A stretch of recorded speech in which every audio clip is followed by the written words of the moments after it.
Bonjour à tous, ça vient de tomber. C'est Vitalik, le fondateur d'Ethereum, qui vient de faire une proposition pour tuer l'Ethereum Virtual Machine, l'EVM.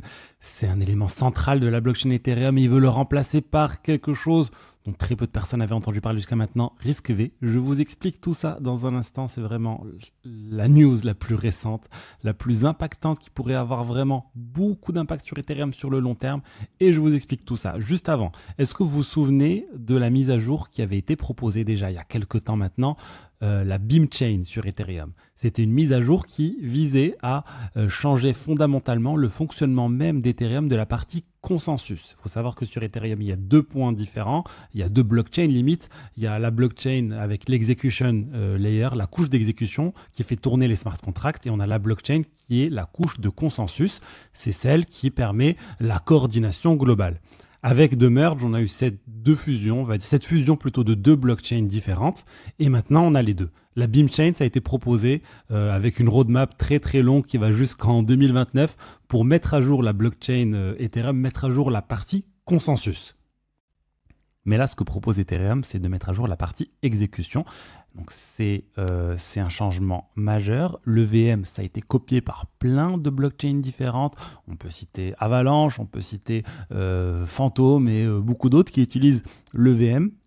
C'est un élément central, c'est là où en fait les smart contracts tournent au final. Ils sont codés en Solidity ou en Viper et ils tournent sur cette EVM. Mais qu'est-ce que nous dit Ethereum? Qu'est-ce que nous dit Vitalik plutôt? Il nous dit qu'il est temps de changer tout ça. Pourquoi? Il dit à court terme, on a déjà pas mal de mises à jour Ethereum qui sont prévues pour améliorer les performances de l'execution layer. Il nous cite ici le Block Level Access Time, Delay d'Execution et le History Storage EIP 4044. Là, ça consiste en fait à supprimer l'historique sur certains nœuds qui dépassent 1 an.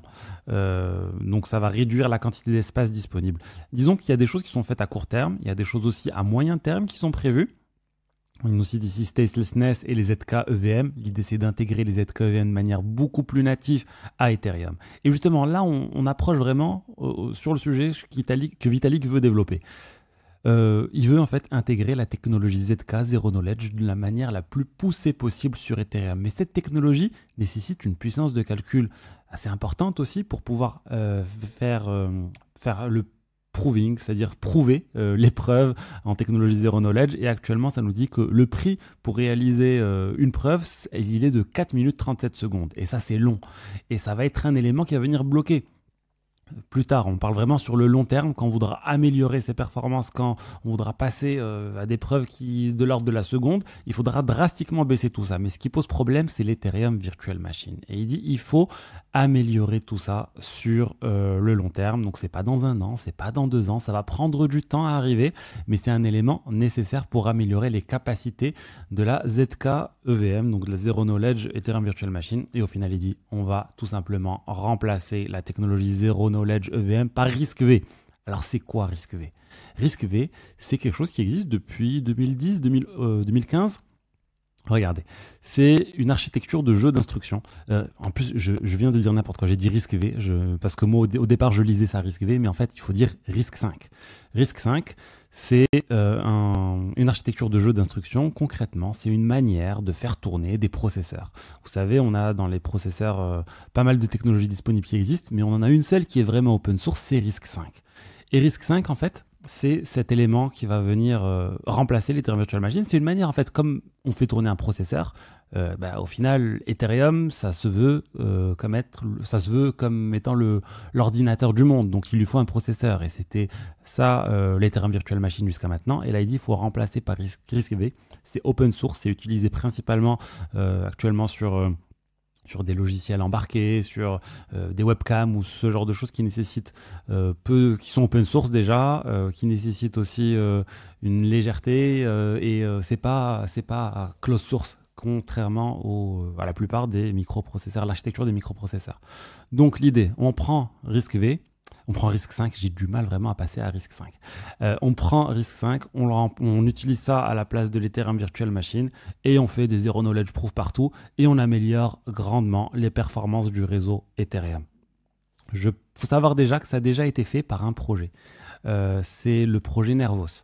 Nervos, ils ont déjà quasiment fait ça. Regardez, hop, Vitalik le cite ici. Il le dit, ça a déjà été fait avec le... Bon, je retrouve pas, mais ça a été fait sur Nervos. Voilà, ici. Nervos CKVM. Ils ont quasiment fini le process. Et donc ça prouve en fait que c'est faisable techniquement. Aussi, point très intéressant, est-ce que ça va changer quelque chose pour les développeurs? Tout le monde est habitué à développer en Solidity, etc. Mais maintenant, si on bascule sur RISC-V, qu'il n'y a plus de VM, comment ça va se passer? Et ben, il dit au final, il y a deux options, il y a même trois options. Ou on va laisser en fait l'Ethereum Virtual Machine qui va exister, et en parallèle, on va créer une autre option avec RISC-V, ou on va faire quelque chose, on va faire même autre chose, on va faire les deux, on va juste faire RISC-V, et on va convertir tous les anciens contrats en RISC-5, et là, ça peut changer pas mal de choses, en fait, parce qu'il faudra bien faire attention à ne pas faire de bêtises, parce qu'on va toucher à des dizaines de milliers de smart contracts, et au final, ça sert vraiment à un gain pour les utilisateurs et pour la blockchain Ethereum. Et le point aussi que j'ai trouvé très intéressant, c'est que RISC-V, par défaut, le langage le plus utilisé, c'est du Rust. Donc le Rust, on connaît pas mal de blockchains qui utilisent du Rust. Et en fait, il dit... Solidity, ça pourrait être un exemple de programme qui va être utilisé. Il pense que ça sera le programme le plus utilisé pour développer sur une blockchain avec RISC-V. Mais on pourra aussi imaginer d'autres langages de programmation. Il dit Move, par exemple. Il cite le Move. On sait que le Move est de plus en plus utilisé et les gens apprécient la manière de développer avec le Move. En fait, on pourra avoir plein de langages de programmation différents. Ça ne sera plus que du Solidity et du Viper. On aura le choix. On aura de meilleures performances. Là, ce qui est intéressant aussi, c'est qu'on est en train de voir la fondation Ethereum, plutôt Vitalik, qui est en train de pousser à l'amélioration du réseau central Ethereum. Et on n'est pas sur les L2, on est vraiment sur le réseau central. C'est quelque chose qu'on a beaucoup reproché à la fondation Ethereum, à l'écosystème Ethereum de se focaliser sur les L2. Là, on est en train de revenir sur le L1. Mais je ne vais pas vous dire que ça va avoir un impact énorme sur le prix d'ici 3 mois, 6 mois, 1 an. C'est quelque chose qui va prendre du temps. Là, on est vraiment sur plusieurs années. Mais pour moi, ça va donner confiance aux investisseurs. Ça va donner confiance aux investisseurs dans le fait qu'Ethereum est toujours là à innover. Ils sont toujours présents, ils sont toujours en train d'essayer de voir très loin et de voir qu'est-ce qui va bloquer plus tard et de le corriger. Alors certains diront qu'il faut qu'ils se concentrent aussi sur les problèmes à court terme parce qu'ils en ont. Mais au moins, au niveau recherche R&D, ils sont bons, je trouve. Ils sont en train de voir qu'est-ce qui se fait de mieux. Par exemple, mieux que Solidity, pourquoi pas mettre du Move sur Ethereum de manière assez native. Et ça, j'apprécie. Donc je pense que moi, ma vision sur Ethereum sur le long terme, c'est que il y a des problèmes en ce moment. Il y a des problèmes sur le prix, il y a des problèmes sur la valeur Ethereum. Mais si toute cette roadmap se concrétise, donc ça va prendre du temps, parce que la Beam Chain dont je vous ai parlé au début, c'est pas en 2029 pour finaliser le sujet. Mais si tout ça se termine, si tout ça fonctionne et qu'au final la stratégie L2 aussi d'Ethereum fonctionne avec des dizaines ou des milliers de L2 qui se lancent, eh ben, il va y avoir une amélioration, il va y avoir une demande autour du token, enfin du jeton Ether, et ça va finir par remonter. Alors combien de temps ça va prendre? Est-ce qu'il faudra attendre les 4-5 ans?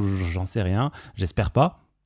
Mais au moins, dites-vous que techniquement, ils sont vraiment bons Ethereum. Ils sont toujours en train de développer les choses, ils sont toujours en train d'améliorer. Ils n'ont pas peur de changer le moteur de l'avion en plein vol. C'est ce qu'ils ont fait avec The Merge. C'est ce qu'ils sont en train de réfléchir à faire avec le changement de l'EVM par RISC-V.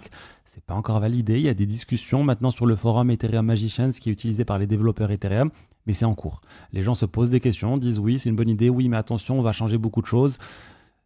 Voilà, le débat est ouvert. Est-ce que ça va passer? Est-ce que ça va pas passer? Moi, je pense quand même que si Vitalik le propose et que la communauté n'est pas totalement contre et que les gens se trouvent au final que c'est une bonne idée, ça va se faire. Vitalik, il décide pas au final, mais il suggère, et les équipes de développement qui sont décentralisées, il y a plein d'équipes de développement différentes, de logiciels, des clients sur Ethereum qui sont en fait autonomes et qui doivent chacune se mettre d'accord avec les autres pour accepter ce type de choses.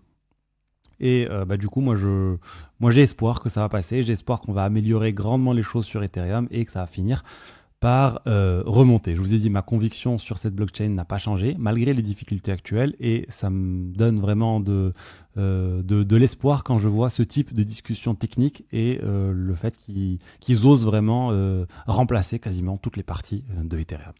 Voilà ce que je voulais dire aujourd'hui sur les diverses actualités crypto. Si vous souhaitez pousser justement vos compétences techniques, dans la DeFi, dans la gestion de votre portefeuille, si vous voulez booster votre portefeuille aussi, n'hésitez pas à réserver un appel avec moi, vous avez le lien dans la description. Et je vous prépare une vidéo assez originale qui devrait sortir dans quelques jours, ça prend un peu de temps, mais je vous prépare un truc de très original. Allez, à bientôt. Au revoir, ciao, ciao.